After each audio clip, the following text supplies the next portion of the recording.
Oh shit! Oh, it's a big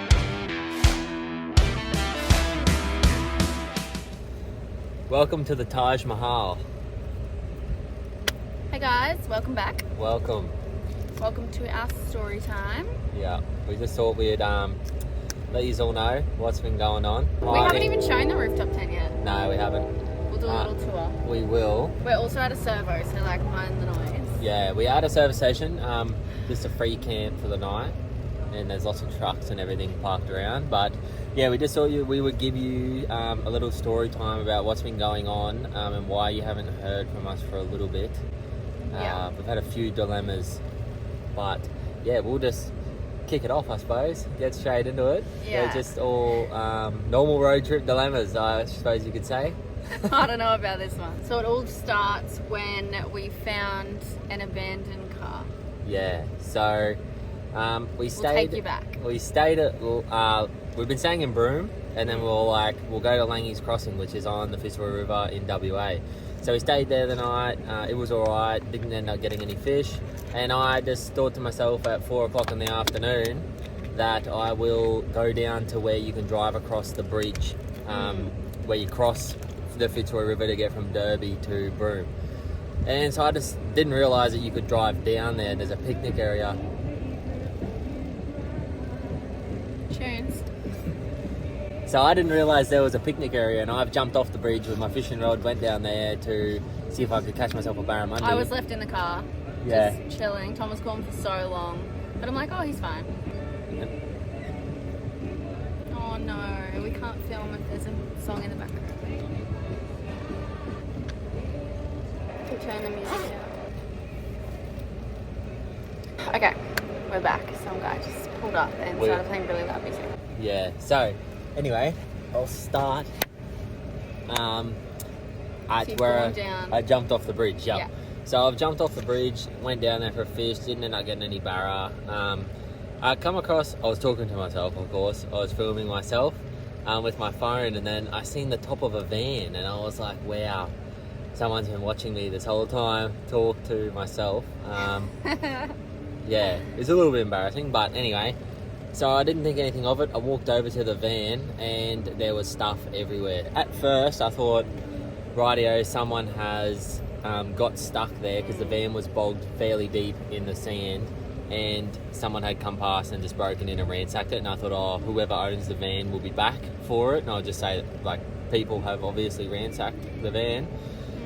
But anyway, I thought to myself, I better go and look in it just in case, make sure no one's inside of it or anything. So the driver's side window was down. I just stuck my head in, had a look in the back. There was no one in there. And I looked down on the driver's seat, and there was bank cards and IDs.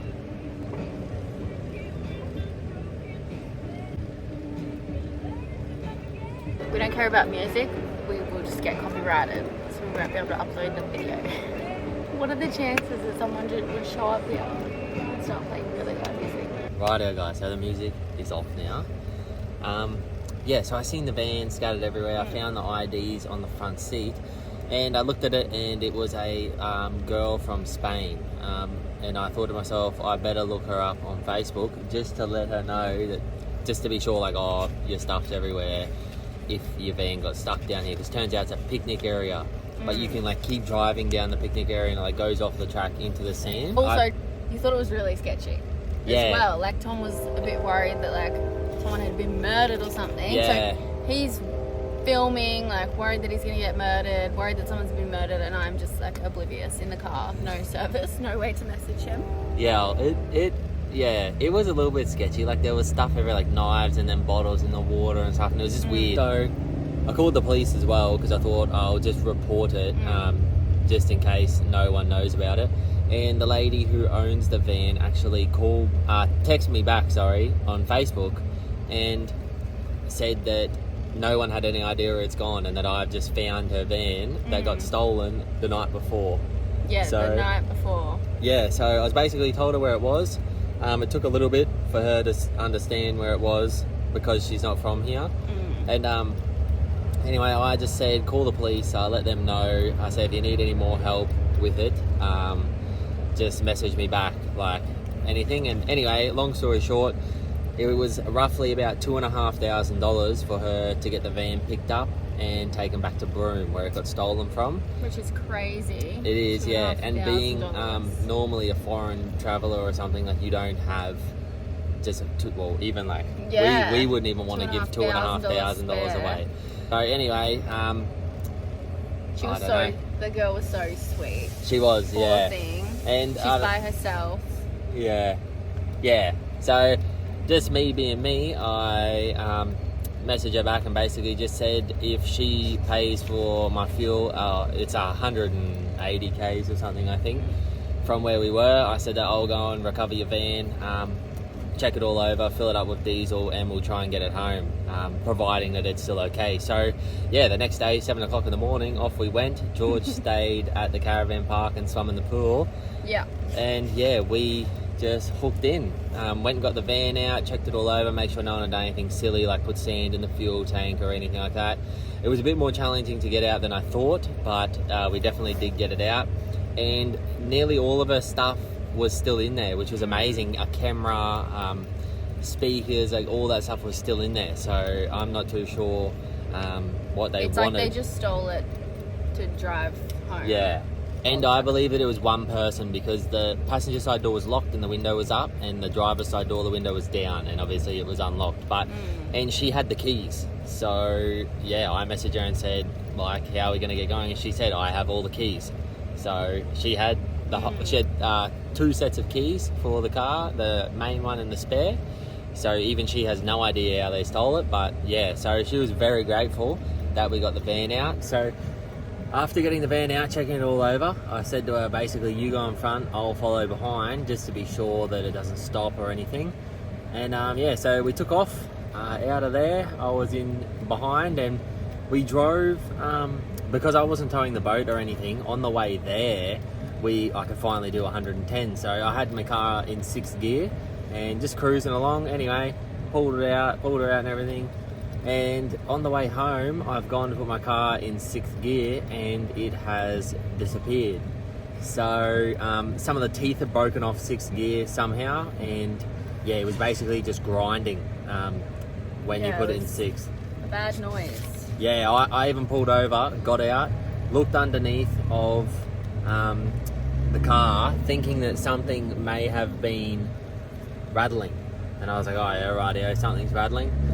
And nah, there was nothing rattling, unfortunately. It was only when you put it in 6th gear and I put it in 4 high, 4 low, it did it no matter what. So anyway, basically we thought that we were Done for. yeah, we thought that we were done for. We were very stressed because Tom started making phone calls and getting quotes on new gearboxes and how much the mechanic's going to be and all that stuff. We were very, very stressed. Yeah, so we were looking at about 7,500 all up for the gearbox, a clutch, a rear main seal, and someone to put it in. So yeah, it's scary, especially when we're not back home. So normally when we're back home, I just do everything basically. So yeah, it is stressful.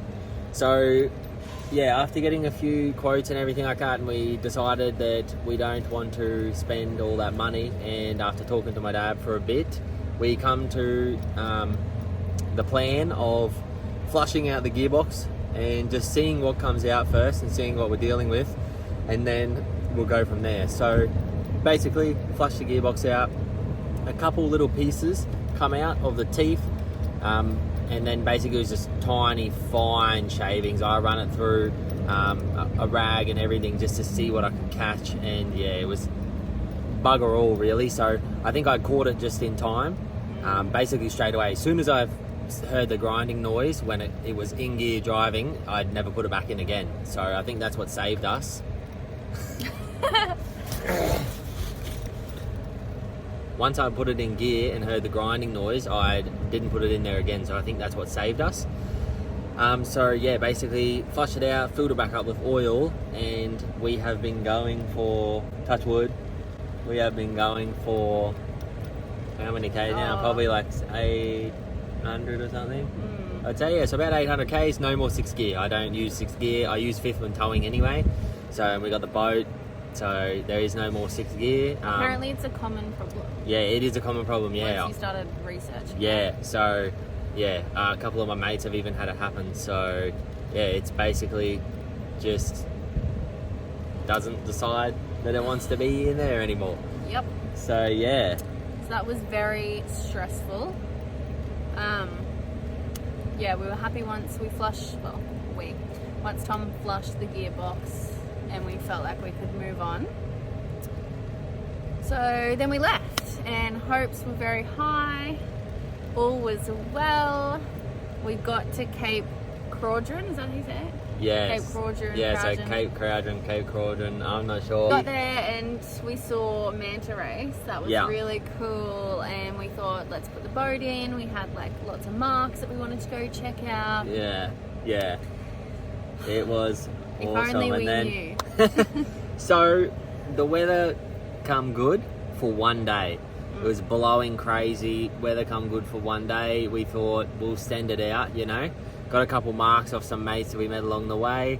One of them is about 35 Ks out. So we headed to one that was a bit closer. It was about 20 Ks-ish, I'd say. And the run was pretty bad. So we were like, oh, we'll head all the way out to the furthest mark. And then we will wait there for the change and see if we could pick up any Red Emperor. We left the closer in mark, about 20-25 Ks. Started driving out. We're heading out as well. I said to Tom, I just feel scared. You jinxed it. And I got out a life jacket. She jinxed and then I the made trip. you get out another life jacket, and I just felt like uneasy, but also like there's no islands or anything. Like when we go out at home, there's like islands around, but like we couldn't see land. Yeah, there is so no it was land. like sketchy, and I said to Tom, like, I feel scared. I might have jinxed it, I don't know. She jinxed it. Yeah. So, yeah, another thing is I had the bungs in, so I've left the bungs in for like a fortnight, and I never leave the bungs in. So when we were driving out there, we got there, I flicked the bilge on because I always just paranoid, and water started pumping out, and I thought that's weird. And then I thought to myself, our cover on our boat was full of water one day when before we went out, and we thought it rained or something, so we thought, oh yeah, I left the bungs in, you know, water could have got in there. I washed the motor, I washed all sorts of things. So I was thinking, you know what, whatever. And yeah, basically, and that freaked me out. Yeah, that Tom's freaked like, her it's out. probably just old water, like, don't worry. Yeah, so I did that, and then we were like, bugger it, we'll keep going. So we decided to punch out even further, and that is when I decided to flick the bilge on again, and more water has come out. So we were a little bit worried then. I thought to myself, that's odd. But then again, I'd been standing up the front of the boat on the casting deck, so it was sort of like on a lean, so I'm up the front here, so I thought the belly could be holding the water, and then when I go and walk down to switch the bilge on, the little bit of water that's left is going to the back. But I did that, no more water was coming out, everything was good, forgot about it. I was up the front fishing, dropping my baits down, George was recording, and then I looked down the back of the boat, and the water is up on the carpet of the floor. So that's when I basically looked at Georgia, my heart sunk. I could tell he looked at me and just said, water's coming in the boat. Yeah, we have to I go. basically said, grab the E-perb, grab all the life jackets out, grab the V-sheet, grab everything you can, and... Thinking back, like, it was so scary. It was a bit traumatic. I was, like, scared because you were scared. Basically, I think that we did everything right in regards to letting people know where we were. Yes, that was one thing, because I also, like, I don't know, it's just like extra paranoid. So I'd said to Tom, make sure you message people where we are, send exactly our location when we'll be back. Yeah. Which, like, usually we do just say, like, oh, this is where we're going fishing. But I was like, make sure you tell them our exact location and the exact time. And if we're not back by this time, like, send a search party. Yeah. So we kind of felt like if the boat goes down and we're just bobbing around, like, someone will come looking for us. Yeah. So basically, I messaged both of our parents and everything, and we worked out the tides that you can't actually get the boat out at the ramp. So we I messaged them, sent them the exact GPS coordinates that we were heading to, and I said to them, if we're not back by 3 p.m, then start sending help or something, because you can't get the boat out. So we were like, definitely no way we were going to be back later. at 1 p.m. So I said 3 p.m. just to be sure. Yeah. And yeah, basically that was at what, 9:30 in the morning. So we didn't get very far. We only got... And also, like, the run was so bad we couldn't even fish. Like, Yeah, we got yeah. out there, Tom was dropping baits, like, there, and they were just, like, running there, and it was just, like... Yeah, so I was waiting for the peak of the high, just for the flow to stop, and then, yeah, hopefully if I'd find this mark, I would just hang around there until the flow stopped. Then I'd anchor on it, motor guide, the electric motor, put spot lock on it, and stay there, and then drop down to the change, and just see if we could pick up a couple good fish. And yeah, but no, it was cut short, unfortunately. And when we got back, like, Tom and I just looked at each other like, did that just happen? Like, we actually could have been floating around the ocean right now. Like, if it was like 15 seconds, 30 seconds later, the whole floor would have been full of water and we would have been sinking. Yeah. Like, it was a very scary thought to have. Once we were back and safe, we were just like, wow, did that just happen? Yeah, we're probably lucky that we had the big motor on the back, the 60 on the 4.2, because yeah, if you had like a little 30 or a 40, she was like bogging in, and yeah, and we'd been out there for ages, so obviously the water that first come out when we first put the boat in was water coming in, and we just drove all that way, so she was filling up. But yeah, it turns out that once we got back to the land, put the boat on the trailer, I ended up finding a crack in the hull about 30 centimeters long. But like, we thought this was the crack. Yeah. Like, the story just keeps going, okay? It so does. we've only started. So Tom thinks like, oh my gosh, I found the crack. Yeah. Water's leaking out of it. Yeah. The water's coming out, the salt's coming out. I was like, yep, there's the crack. You can clearly see it's a crack. I got photos of it and everything. I called our insurance company. We ended up heading to Port Hedland. They said they don't have any assessors. They said, you guys go and find your own assessor and we will lodge the claim with those guys. So anyway, we ended up getting onto a bloke. All was good. Did the insurance claim. Stayed at a caravan park, Discovery Park in Port Hedland. So with our insurance, you get reimbursed for staying up to $1,000, and the boat hull was covered for damage or like accidental damage, or if someone runs into it or anything. So it's comprehensive, and then so they'll either repair it or they'll pay it out. So we were just like, okay, we'll keep staying at the caravan park, because Tom was on the phone to insurance all the time, and she's like, yep, you're covered, just stay there. You know, it was like, what, 50, it fluctuated from like $51 to like $58 a night. Yeah. So she said, just get all the receipts. So we just kept getting the receipts, kept paying for it. We were just waiting for them. It didn't take too long to get a probably decision. like a week and a bit. A week and a little bit. Yeah. So yeah, we thought it's either going to get fixed or they're going to just write off the hull. Yeah.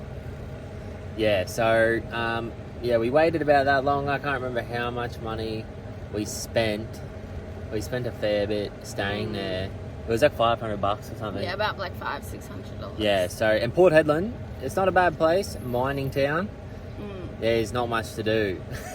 We swam in the pool, I think, every single day. That's why I ended up spearing that mangrove jack, because we were basically, I was like, oh, well, I'm not catching anything on a fishing rod, so I might as well go and have a look with my eyes. And yeah, that's when it started to get pretty turned up, which was good. It's so hot there. It is.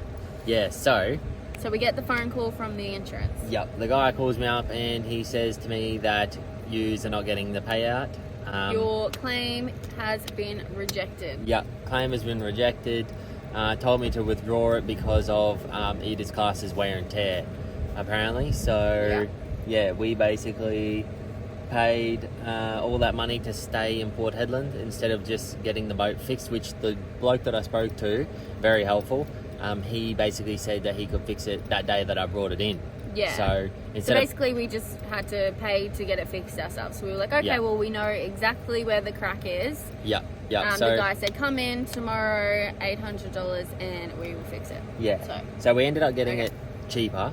Yeah. He gave it to us cheaper, fixed the crack. It was a long weld, so obviously he just kept going back as far as he thought he had to and everything. So all looking good. Fixed a couple other things on the boat too, like the bimini was broken. He welded that back together. Fixed a couple other things for me, which was awesome. And yeah, so we were down the accommodation. We met some cool people along the way though. Yeah, like no complaints. We like swam in the and pool, chilled. It's what happens. Yeah. And yeah, so Could we be worse. spent the 600, I think it was, for the crack to get fixed.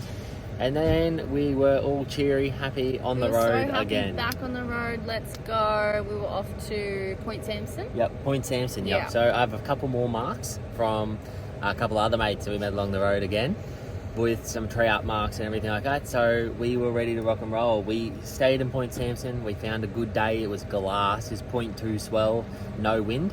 Absolutely glass. We got up 5 o'clock in the morning, made We have lunch. like vlog clips of us being all excited. Yeah. I'll insert them here.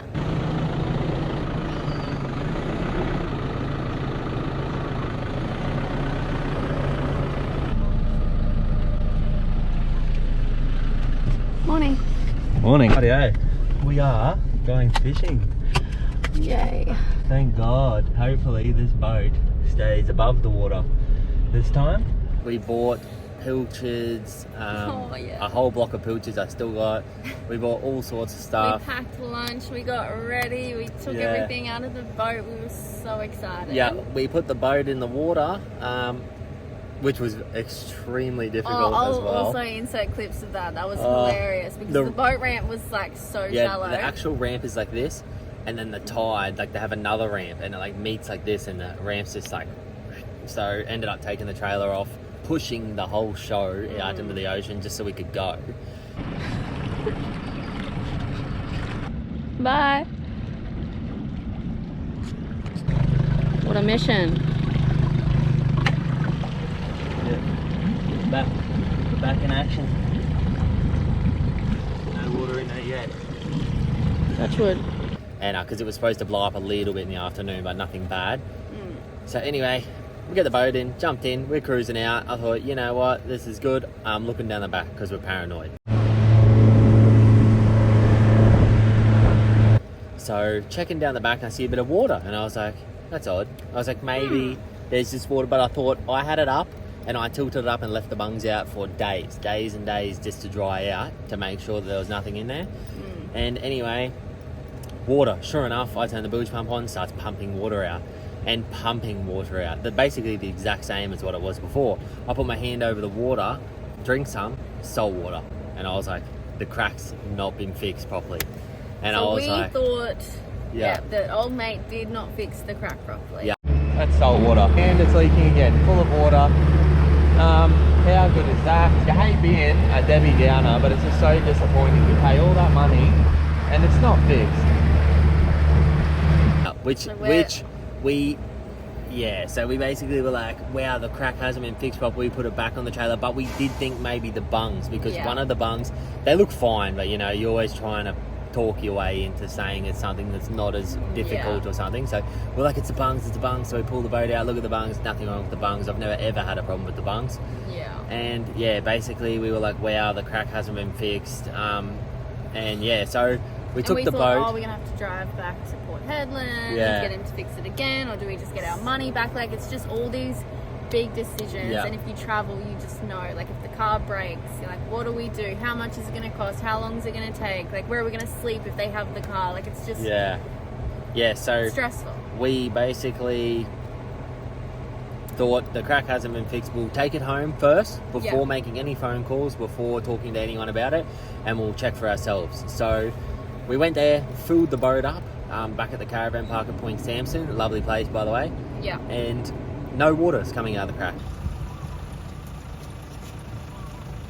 Absolutely no water. Yeah. So we were like, wow, what is going on? Like, why is water getting in and not coming out? Like, we filled the boat with water. Yeah. We took the whole... We put the bungs back in.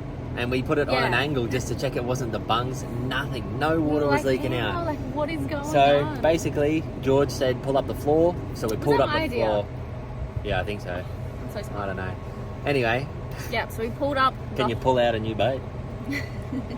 We pulled up the whole floor. Yep. I'll put in videos. The full floor's pulled up. Put over.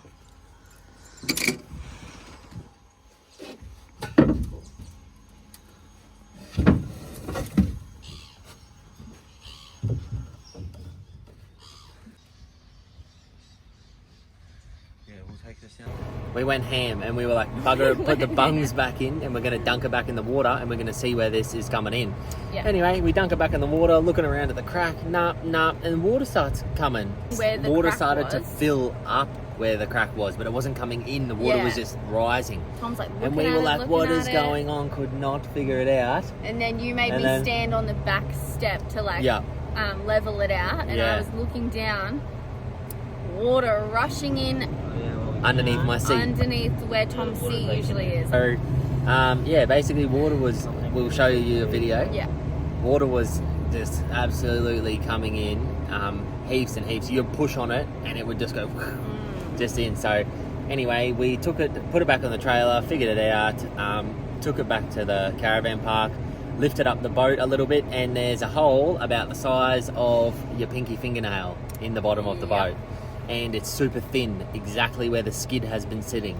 So I'd say just with the age of the hull and bouncing around all these corrugations, we always have it strapped down tight, but I had straps break, like all sorts of, the skids fell down at one point because the bolt wouldn't hold it anymore, and just your normal stuff you get on the trip with like old gear. And basically, been around, like we've done 5 or so months of driving around. Dragging it everywhere. Yeah, and we took every rough road you could. So basically it's worn a hole through, and to us you could repair it, but it's sort of beyond repair. So we are just going to basically find out what the verdict is, what we're going to do. We're still making up decisions on what we're going to do. Big decisions to be made. So they'll be in the future, which is we'll see soon, and we'll see what happens. We might not have a boat anymore. Who knows? Just going to say, we don't really want to go without a boat, because everywhere we've been, we've always said we're so happy we bring the boat, we love the boat, thank God we have the boat. So I just don't know if we're we've met a lot of friends as well, and people who don't have boats, and it's like we've got one, so it's like, and we're traveling the same way, we'll see people soon, that we know, and it's like we can take them out, or they can use it, or whatever they want to do. So having the boat has been the best thing. It is good. If you're going to travel Australia, take it, Jenny, if you're into fishing and you've got one. If you've got spare money to fix cracks and all that stuff. Or just buy a new boat. No, even new boats have got their problems, but definitely, I think everything has their problems. Well, look at my car gearbox, and it's 2018, so it's still new, and 125,000 Ks on it. And the gearbox has let go. How good. We are unsure what's going to happen yet. We'll keep you updated on what's going to happen, but basically it's got the 64 stroke, which is in very good condition. I had a bloke look at it and whatnot and tell me what I could get for it. Got a couple other things. Worst comes to worst, I'll just sell the motor, the rest of the stuff, and we'll just buy a little I think we want a smaller, lighter boat. We want to do some mad, I don't know where I want to go. Tinny missions. Just places, I don't know. So that's the story of how we almost sunk 20 odd Ks offshore. It was very scary. And we got the boat fixed and it's still broken. So stay tuned to find out what happens, what we do. The gearbox could blow up tomorrow, who knows. $600 for nothing. But what can you do? And a lot of people along the road who have had the same problems as us. It seems like everyone is going through car issues at the moment. Anyone we talk to is having issues at the moment. So we're not alone. Stay strong. Everyone with a broken car and boat. Oh, that is a major thing with this whole boat thing. So my brother, hey Harry, is going to meeting us in Exmouth in how many days? In 11 days. So this, we've been dragging the boat around the whole countryside, obviously for Exmouth mostly. But that's just added so much stress because we want to have a boat for Harry being with us. And he has been good. He has said we'll fish off the bank. I can't. Harry fish off doesn't the even bank. care. It's just we just want to have a boat for him to come over. That'll be awesome. I will do anything. We will hire a boat for $350 a day if we have to. I was that down and out that I was going to sell the motor and everything and just buy a cheap second-hand boat just to have. hopefully we'll have it sorted out within 11 days. Tomorrow I will know a bit of news. If all goes to plan, there'll be something cool happening. Yeah. But we'll see tomorrow, Monday. We'll find out and go from there. So basically, yeah, our future plans are head to Exmouth, head to the Ningaloo. Yeah. Hopefully Pick the up wind, Harry from the airport. Yep. Hopefully the wind can die a little bit. Yeah. And we can do some more spearfishing. Get some trout. Some blue bone. That's some the Spanish plan. mackerel. I still haven't got that. I'm going to catch the first Spanish mackerel, so stay tuned for that. Still cut. Yep. The bronze whalers at Honeymoon Bay caught my first Spanish mackerel. No!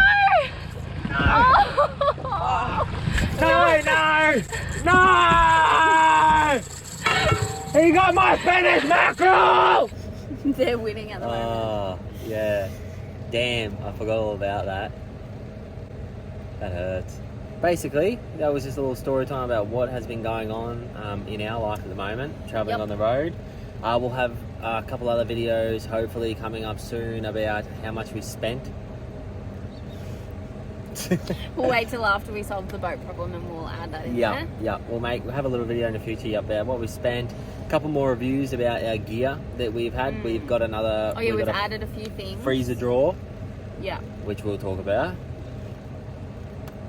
What else? And yeah, basically run through our rooftop, what our setup is and whatnot. And yeah, once we're done the boat, bring out a couple more things. If you want to see a review on any of our gear that we've used, we've actually got something special coming again. I just remembered that. Yeah, so it's waiting for us in Exmouth. So yeah, that'll probably be more like a we'll do a run through video. Yeah, like an installation review type thing. Yeah. So we've got a couple more things coming for the car. Yeah, which is going to be awesome. So we'll make a little video on those and test them out once we finally get to Exmouth. Hopefully within the next 11 days. Yeah. Alrighty guys, so thank you for watching. Like and subscribe and we'll see you in the next one. Yeah. See you. Bye.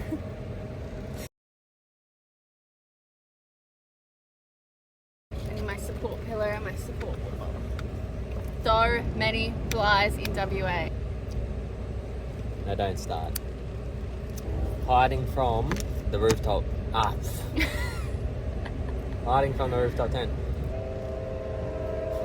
Like a weird angle. Yeah, there we are. What did Braden say? Try your best, sick of the rest.